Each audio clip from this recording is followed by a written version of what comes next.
You don't have to know a lot of things in order to make a huge difference for the Lord in the world.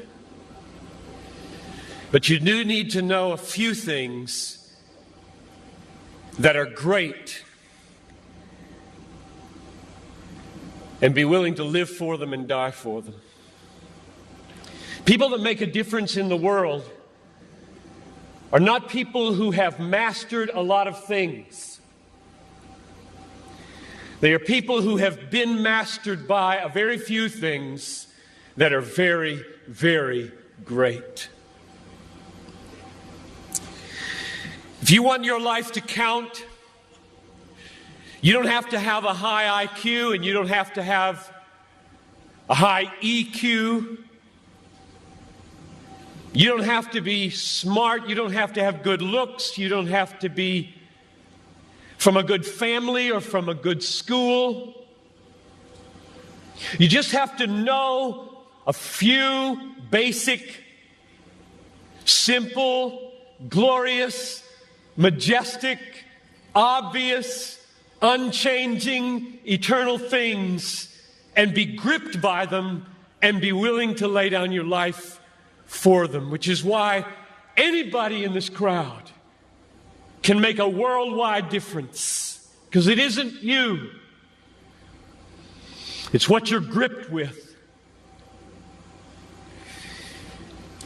But one of the really sad things about this moment right now is that there are hundreds of you in this crowd who do not want your life to make a difference.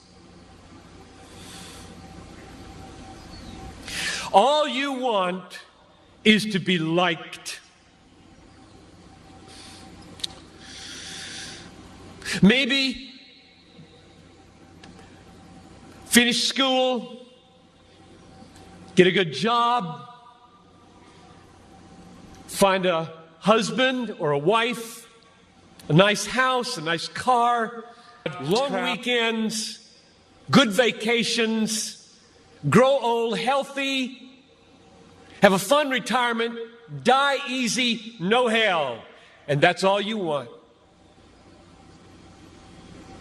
You don't give a rip whether your life counts on this earth for eternity. And that's a tragedy in the making. That is a tragedy in the making. About 3 weeks ago, we got news at our church that Ruby Eliason and Laura Edwards were killed in Cameroon. Ruby Eliason, over 80, single all her life, a nurse, poured her life out for one thing: to make Jesus Christ known among the sick and the poor in the hardest and most unreached places. Laura Edwards, a medical doctor in the Twin Cities, and then in retirement, partnering up with Ruby, also pushing 80, and going from village to village in Cameroon. And the brakes give way.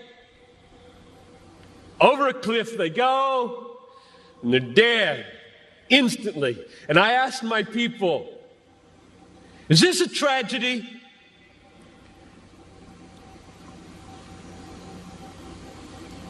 Two women in their 80s, almost, a whole life devoted to one idea: Jesus Christ magnified among the poor and the sick, in the hardest places.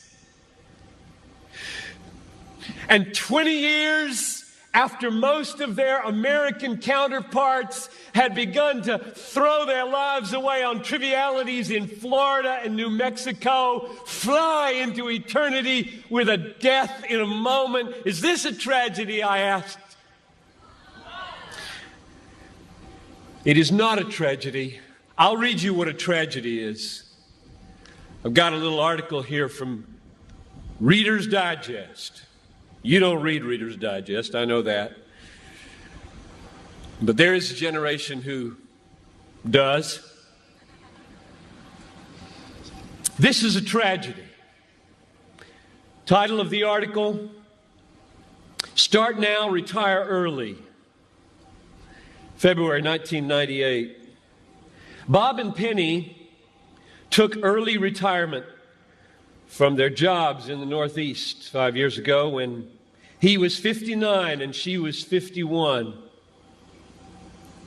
Now they live in Punta Gorda, Florida, where they cruise on their 30-foot trawler, play softball, and collect shells. That's a tragedy. That's a tragedy. And there are people in this country that are spending billions of dollars to get you to buy it.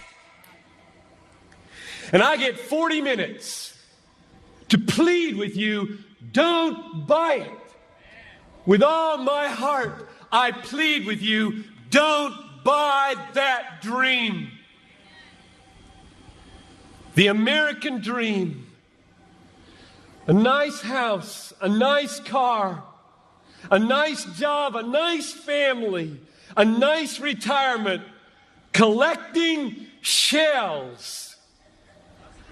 As the last chapter, before you stand before the Creator of the universe to give an account with what you did. Here it is, Lord, my shell collection. Look, Lord, my shell collection. And I've got a good swing. And look at my boat.